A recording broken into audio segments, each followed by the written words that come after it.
Hello everyone! In this video, I'll show you how to send invoice on Wise. First, open Wise on your mobile device and log in. Make sure you've selected your preferred currency for that transaction. To send or receive money, initiate a payment with the recipient's email or account details. If you'd like to create a formal invoice, you can use a free online invoice generator.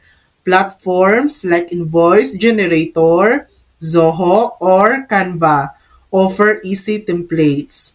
After creating the invoice, you can attach it to your Wise payment or email it directly to the client for reference.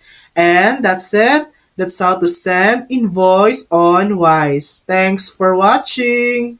If this video helped you, please like and subscribe for more helpful tutorials.